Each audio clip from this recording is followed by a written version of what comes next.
Vivinex Geometric e Geometric Plus.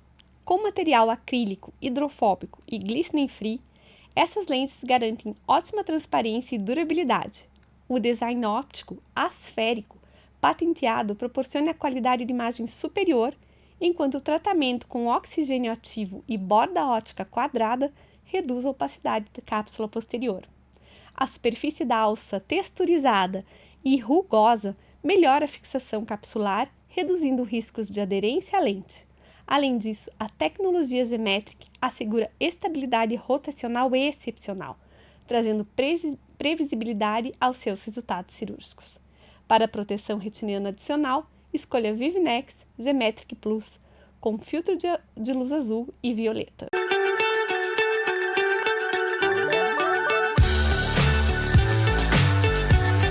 Sejam muito bem-vindos à 7ª temporada do podcast da Oftalmo Expert. Eu sou Viviane Sakata. E eu sou Maria Cecília Scherer.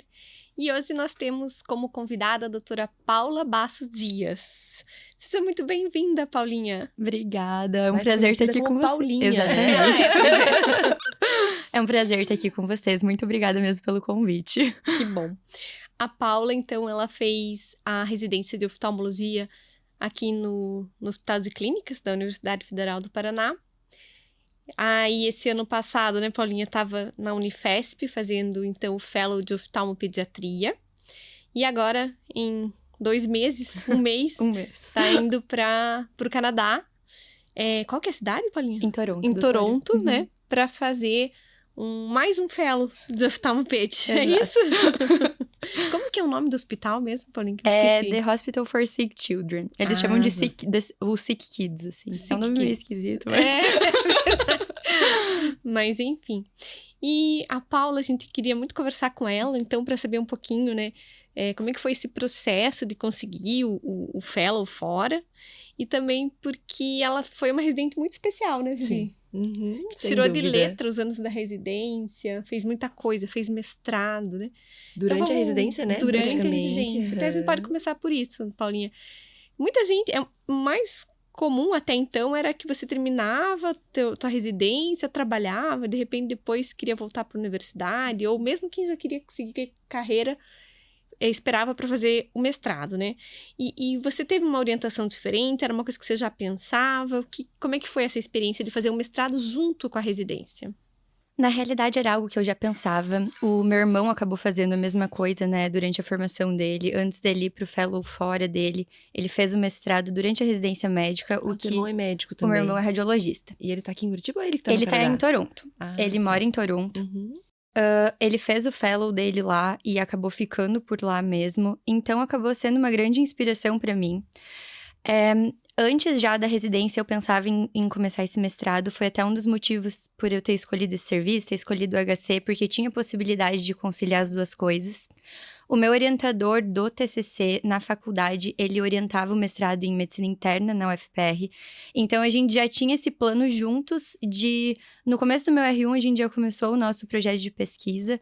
Ele já tinha publicado alguns artigos com o Dr. Kenzo, que é um chefe nosso da retina, muito especial, que eu admiro muito. Então, acabou tudo conciliando para a coisa correr de forma natural, assim.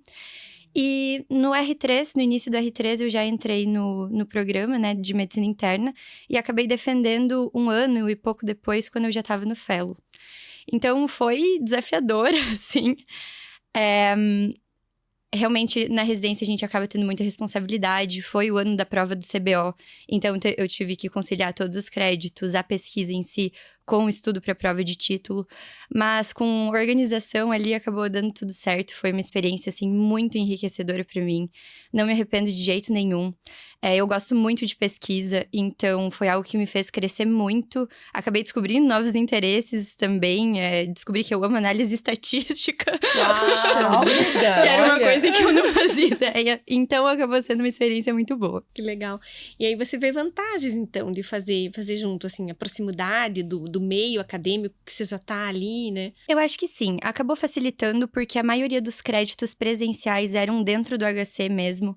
Então, tem que dar um pouco de sorte de horário, né? De acabar não batendo com a escala do R3. Tinha muitas coisas de fim de semana também, então, o que acabava ajudando.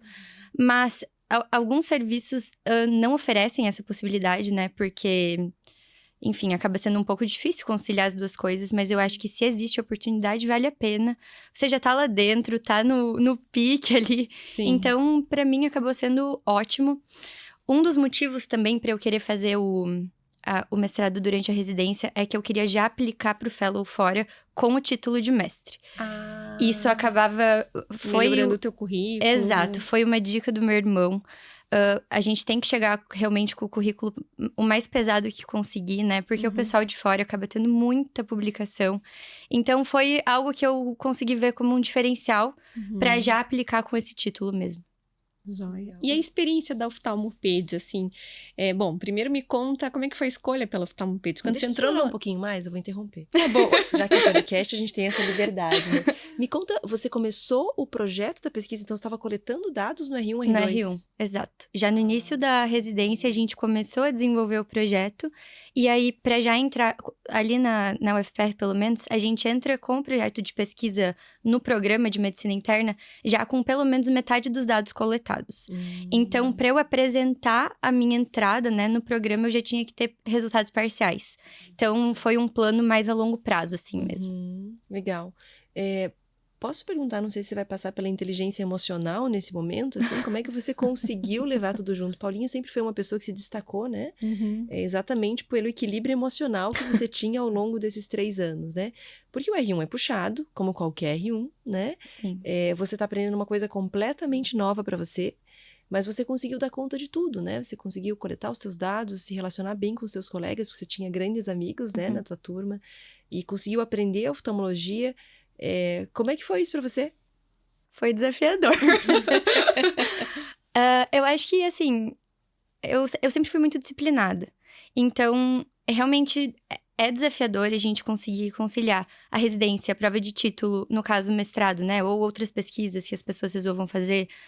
Vida social, atividade física, saúde mental, tudo, assim, é realmente muito difícil. Mas eu acho que com organização e você colocando, assim, um pouco do seu tempo para cada caixinha, acaba dando certo. Essa questão das relações interpessoais também é algo que eu, assim, valorizo muito, né? Tanto com os meus colegas, com toda a equipe, assim, que auxilia ali no processo do hospital, da residência, quanto com os meus preceptores. Eu acho que até pro Fellow fora é algo que faz muita diferença, é uma dica até que eu tenho para dar. Porque na residência a gente tá sempre sendo visto, né? Então, às vezes você acha que nada passa despercebido, essa é a verdade.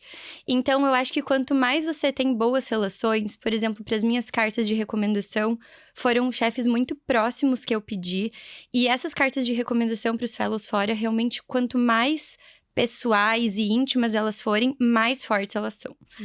Então, eu acho que essas relações, você tá trabalhando bem, tá sempre se esforçando, ser uma pessoa responsável, faz diferença, porque mesmo para esses objetivos a longo prazo, assim, até pensando no Fellow fora, acabou impactando para mim, porque eu tive boas cartas graças a isso, eu acredito. Paulinha, só para o pessoal não ficar tão curioso, qual que foi o teu projeto de mestrado?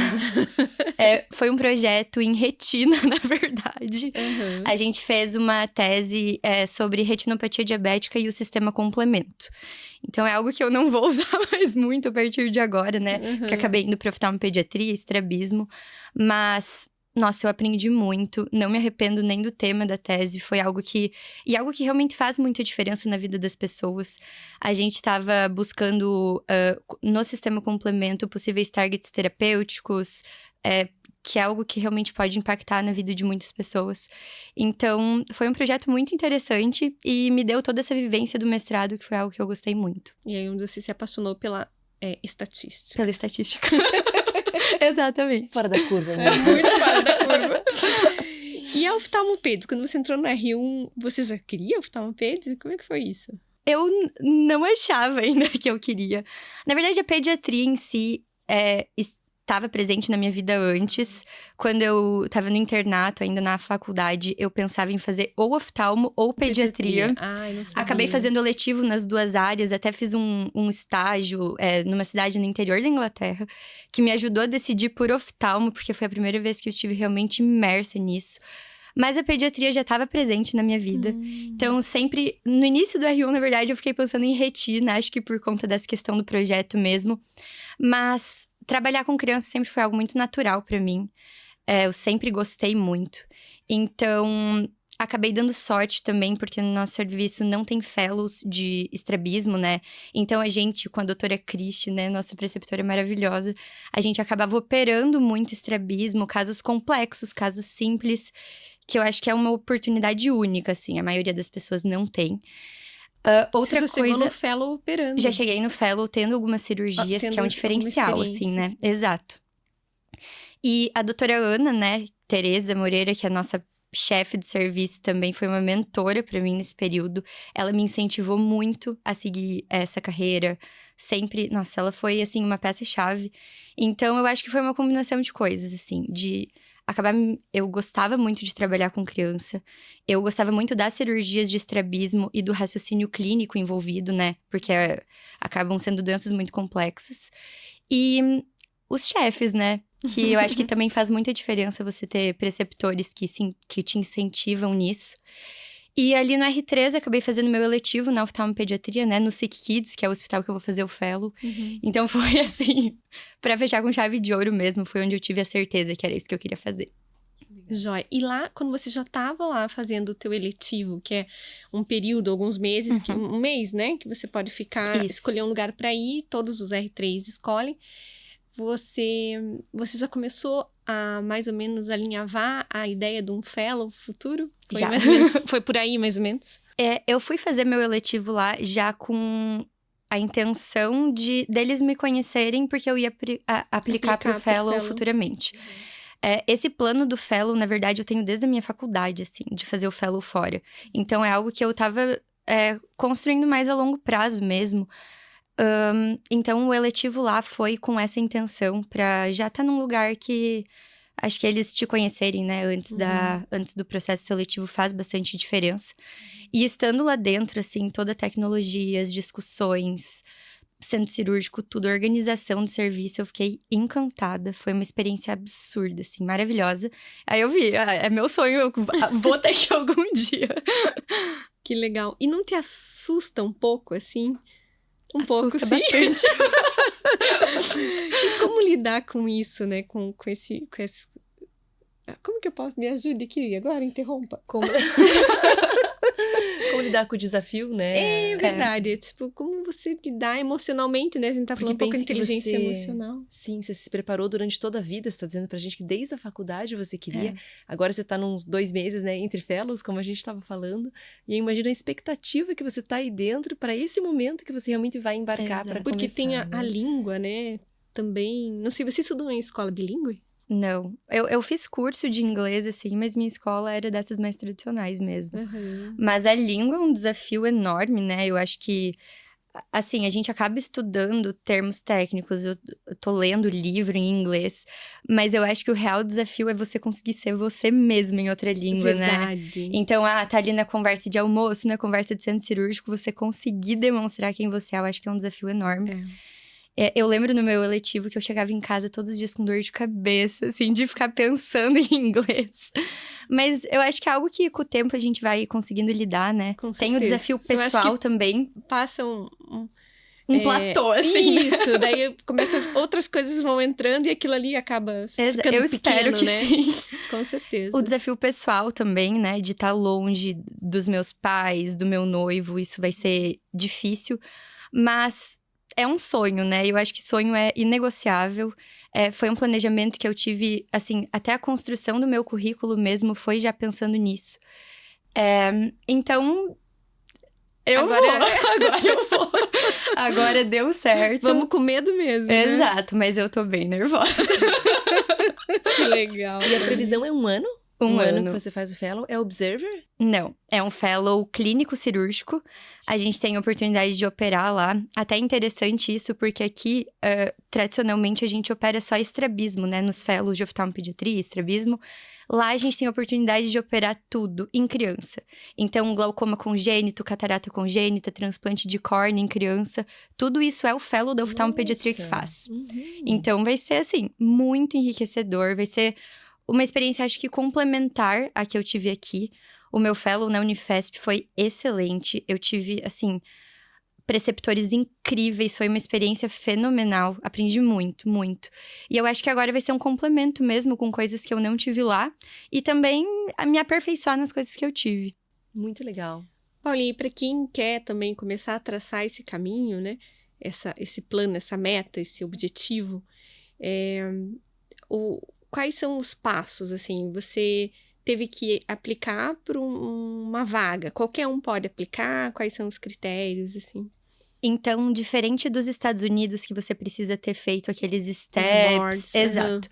No Canadá, você não precisa. Então, existem algumas formas diferentes. Eu apliquei para 2 serviços, um em Vancouver, outro em Toronto. Uma das minhas prioridades era escolher um lugar que tivesse bolsa. Então, tem alguns fellows que o pessoal paga, né? Principalmente o research, ou fica no 0 a 0, não paga nem recebe. Eu queria um fellow que eu recebesse uma bolsa para eu poder me sustentar lá esse ano mesmo, Não né? ter que sair trabalhando, poder se dedicar só a isso. Exatamente. Até você nem pode trabalhar lá. Você tem que ficar restrito ao fellow, então teria que já ir com uma Ou você poupança recebe grande, né? a bolsa, ou você tem que sair, Tem se que ir com bancar, dinheiro, o dinheiro já exatamente. pronto. Patrocínio, como se Um diz, né? patrocínio. Aham. E eu queria ir mais por conta própria mesmo. Uhum. Então, eu acabei optando por esses 2 de oftalmopediatria, Vancouver e Toronto, que tinham bolsa. O de Vancouver foi tudo por e-mail. Então, você tinha que mandar as cartas de recomendação, 3 cartas, uma carta de intenção e currículo. Tinha que ter a prova de proficiência também recente, que eu já tinha. Aí eles fazem a entrevista. Foi uma entrevista um pouco mais informal, a de Vancouver. Foi só com o chefe do serviço, ele me ligou, a gente conversou. Acabou dando certo, o resultado de lá saiu antes. Aí eu já fui fazer a de Toronto um pouco mais tranquila, né? Porque se fosse pra ir pra Vancouver, eu iria. É um serviço excepcional também. Então, já tava super feliz com essa notícia, né? Mas aí o do Sick Kids foi um pouco mais complexo, porque eles fazem através da plataforma do SF Match, que é uma plataforma de residência médica e de fellowship, tanto dos Estados Unidos quanto do Canadá. Então, você paga uma inscrição e aplica para quantos serviços você tem vontade. No meu Só caso... que daí, no caso, você não fez o USMLE, as Não. provas. Então, eu não podia aplicar para nenhum dos Estados Unidos. Você poderia aplicar para os do Canadá. Para os do Canadá. Em oftalmopediatria só tinha o Sick Kids nessa plataforma, porque o de Vancouver que eu queria acabou sendo Era por fora, por e-mail. Uhum. Então, os documentos que você precisa basicamente também são as cartas de intenção, né? De recomendação, as 3 cartas. Mas aí teriam que ser chefes que tinham algum contato com o Canadá? Não necessariamente, não. Eu acabei optando mais por preceptores na minha área, preceptores que eu tive um maior contato, assim, durante a residência, que eu sabia que poderiam escrever cartas mais íntimas mesmo, porque... Não tão genéricas. Exato. Essa questão da carta de recomendação é algo que eu descobri durante esse processo, que tem muito peso. Sério? Muito aqui peso. no Brasil, não sei se tem tanto, Aqui né? não tanto. Aqui eu acho que acaba sendo mais genérico, porque o pessoal, eu acho que mesmo não sabe que tem que ser tão íntimo. Então, eu tinha uma conhecida que fez o fellow dela lá, ela me falou, Capricha. manda carta boa. Então, conversei com os meus preceptores, orientei, né, pra realmente falarem sobre mim, né, na carta. E tem que mandar uma carta de intenção, falando das suas motivações, e o currículo. Tudo isso pela plataforma mesmo, aí eles selecionam algumas pessoas para entrevista, eu fui selecionada. A entrevista aqui foi um pouco mais tensa, eram uns 8 staffs, assim, me entrevistando. Poderia ser presencial ou online, mas eu acabei fazendo online mesmo, né, pela questão da distância. E acabavam passando 3 pessoas e deu certo, graças a Deus. Só entraram 3? 3 Mas pessoas entre do mundo todo. Do mundo todo. Estrangeiros e tem os de lá também? Esse é um programa só para estrangeiros? Não, esse é... O de Vancouver era uma bolsa específica para países em desenvolvimento. Tá. Que aí eu tava concorrendo, né, com pessoas de países específicos. O do Sick Kids é geral. É canadense, americano. Tanto que os meus fellows iguais, um é da Inglaterra e um é da Austrália, se eu não me engano. Nossa, que Então, legal, é gente do Paulinha. mundo inteiro que aplica. E lá acabou sendo pra mim a melhor opção, principalmente pela questão familiar, né? Então vou poder estar lá com meu irmão, vai ser uma experiência única pra mim. Vai ser muito legal. E o hospital é um hospital gigantesco, pediátrico. Se eu não me engano, foi considerado... hospital só de pediatria. Só de pediatria. Que tem todas as especialidades. Exato. Todas as especialidades na pediatria. Foi considerado, acho que, o segundo maior hospital de pediatria do mundo, assim. É um troço gigante mesmo. Então, lá era o lugar que eu queria ir mesmo. Então, graças a Deus deu certo. Mas acaba sendo o mais importante a entrevista e o E você não fez currículo. nenhuma prova, então? Não. Era currículo mesmo. Prova não precisa. Não, nenhum dos serviços que eu pesquisei até então, você tinha que fazer prova. Era tudo carta de recomendação, entrevista e currículo. Muito legal. A gente estava conversando com uma colega agora há pouco, e ela estava falando que ela tem o hábito de escrever a lápis mesmo, as metas dela, né? Assim, o que ela sonha, né? E é muito legal, porque você traçou uma meta, você desenhou, você ralou, né? Não é fácil, não é sorte, né? Você desenhou, você executou e você chegou lá, né? Então, muito legal de ver como é importante, né, para quem nos ouve. Como é possível, né? Exato. Você pensar o que é que você quer, porque eu acho que esse é o primeiro passo. É o primeiro passo. Você saber o que você quer, para daí você começar a elaborar a tua caminhada, executar e chegar lá, né? Muito legal, parabéns. Porque é muito legítimo isso, né? Sim. A vontade, o desejo, ainda mais para aprender, para crescer, né? Sim, sem dúvida. Então, é muito legítimo. Agora, Paulinho, o teu currículo é um currículo bem diferente da média também, né? Não dá pro pessoal falar, opa, eu só vou lá mandar o currículo. Mas só conta pra pra gente deixar. o que é que tem no seu currículo, então. Não. Nossa. Só na residência, quantos trabalhos você publicou? Ai, eu acho que foram 8 ou 9. Você publicou 9 trabalhos na residência? Foi. Meu Deus! Assim, coisas que foram desenvolvidas desde o R1, né? Aí passei 2 anos ali ralando, sem nenhuma publicação. Pensei, tá dando tudo errado. Aí no R3 veio as aprovações, os aceites. Mas essa questão de currículo eu acho que é muito importante. Eu acho que talvez seja o principal. Eles perguntavam muito do mestrado durante a entrevista, então foi um diferencial também. Eu acho que se alguém, né, tem vontade de fazer um fellow fora, não adianta chegar no último ano da residência, ali depois do seu primeiro fellow e, vou tentar a sorte. Eu acho que tem que ser um planejamento mesmo. Às vezes pode dar uma sorte mesmo e dar certo e vida que segue, né? Sim. Mas eu não gosto de contar com a sorte. Então... A gente tá percebendo, né? Sim. Então, eu quis mesmo traçar esse planejamento. Desde a faculdade, PIBIC, eu já... Assim, eu gostava muito de pesquisa, mas um dos motivos para eu ter feito tanta pesquisa era realmente ter um currículo um pouco mais pesado para tentar esse fellow fora. O mestrado foi por isso, projeto voluntário, eles valorizam muito também. É algo que eles sempre perguntam durante a entrevista. A questão de relação interpessoal, né, para a carta de recomendação, acho que é algo super valioso. E tem uma coisa que acho que a maioria das pessoas desvaloriza um pouco, mas é o treinamento para entrevista, que eu acho que é fundamental. Que eu não considerava tão importante, mas durante as minhas entrevistas para residência, para fellow, eu comecei a escrever, assim, 50 possíveis perguntas que poderiam me fazer. Eu treinava a resposta de todas. Porque eu acho que, assim como prova, é uma habilidade treinável. Então, não dá pra você chegar pra entrevista... Cru, sem saber o que você vai dizer, sem saber o que você precisa dizer.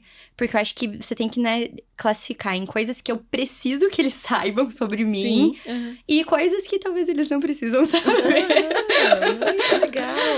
E eu treinava, assim, várias perguntas, tanto em português, né, pro fellow na Unifesp, quanto em inglês pro fellow no Canadá.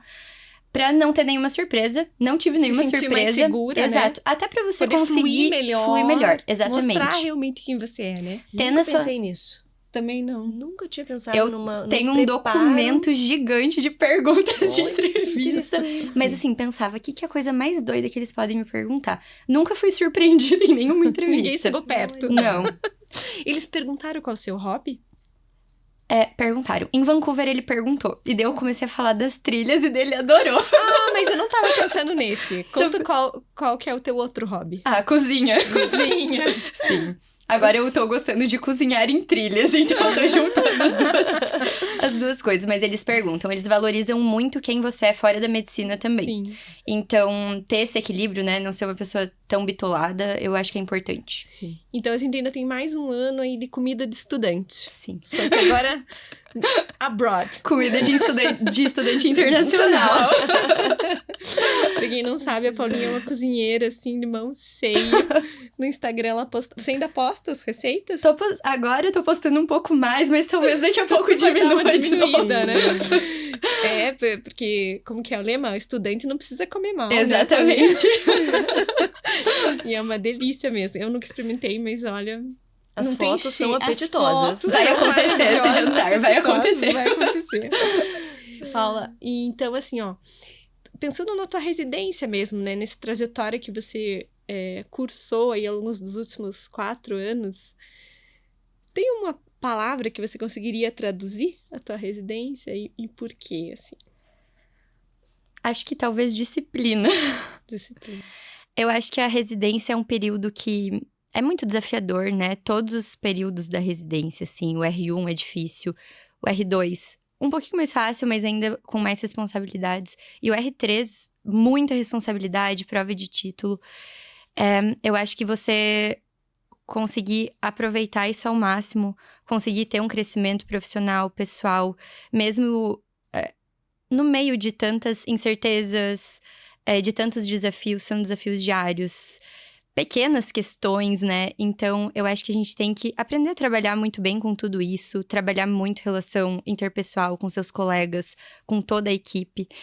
E você dá conta de tudo, de toda essa pressão da residência, da sua parte da vida fora também, né? Vida social, saúde mental. E poder tirar o maior proveito da sua residência, você tem que estar muito equilibrado, né? Nas outras questões da sua vida. Então, acho que com disciplina acaba sendo o jeito de você conseguir se organizar e terminar a residência com saúde mental e física. E aproveitar, realmente tirar o maior proveito, porque é um período de muito... Eu acho que talvez o período de maior crescimento que a gente tem na vida, né? Então, vai do 0 ao 100. Do 0 ao 100 em um mês, assim. Então, acho que seria isso mesmo. E um conselho, assim, pra quem tá na residência agora, você já pode dar um conselho, porque agora você já, né? Já é uma mulher experiente nesse sentido, né? Uma médica experiente. Pra quem quer, talvez, também seguir essa ideia do estágio fora, né? Eu você acho já falou um pouco, mas... Eu acho que pra residência mesmo é, assim, você viver intensamente esse período, sugar tudo que você tem pra sugar dos seus preceptores. Então, aproveitar isso ao máximo, porque em nenhum momento da vida vai ter alguém ali disposto a te ensinar 24 horas por da dia, mesma forma, você né? poder discutir caso, assim. Então, eu acho que é um período pra aproveitar muito todas as aulas, ambulatórios, cirurgias, as discussões com os preceptores, eu acho que é o mais importante. É um período difícil, todo mundo fica muito cansado, exausto, mas a gente tem que ter em mente que é algo temporário e que quando acaba a gente sente falta de ter realmente essa preceptoria, essa mão aí né? todos os dias, né? Pra gente poder discutir. Eu acho que isso é fundamental, ter isso na cabeça, né? Que é algo temporário e que a gente tem que tirar muito proveito disso. E pro Fellow Fora, eu acho que entra nisso também, né? Você tirando proveito da sua residência, você vai crescer como pessoa, como profissional. Mas eu acho que o que fez mais diferença pra mim foi o treino de entrevista, que é algo que eu nem pensava muito, mas que, como eu disse, é uma habilidade treinável. Pesquisa. Então, durante a residência, eu acho que é um ótimo período pra isso, né? A gente tá dentro dos ambulatórios todos os dias. Às vezes fica meio cansado, tem que ficar depois da hora pra coletar dado e tudo mais, mas vale a pena. Principalmente se você quer ter publicação, ter um currículo mais pesado. E as relações interpessoais. Eu acho que a gente tá sempre sendo observado por todo mundo. E você fez grandes amigos na residência. Sim, fiz. Amigos que eu vou levar pra vida inteira. Tanto na residência quanto no fellow. Então, é um período, assim, desse crescimento pessoal também, né? A gente faz amizades pra vida toda, tanto com colegas quanto com chefes. Eu acho que tem que tirar o maior proveito disso mesmo. Vale a pena. Vale a pena. No final, vale a pena. Paulinha é um combo. né? Não é só uma médica, oftalmologista só, né? Um combo Não. de pessoa maravilhosa, né, Paulinha? Coração enorme, amiga, a gente vê como você se relacionava bem com os teus colegas de residência, né? Sim. E toda a tua habilidade com pesquisa, acho que é muita inteligência emocional numa pessoinha tão pequena, né? Bem pequena. E aí já fica o convite para você voltar, quando você voltar do Fellow, para você contar pra gente como foi. Eu só tô curiosa. Combinado, vou vir e vou contar tudo. Né, Vivi? Já Muito tá joia. marcado, Sim, né? com certeza. Com certeza eu venho, vai ser um prazer. Muito, muito obrigada pela tua presença, Paulinha. E chegamos ao final de mais um episódio do podcast da Oftalmo Expert, de olho no futuro.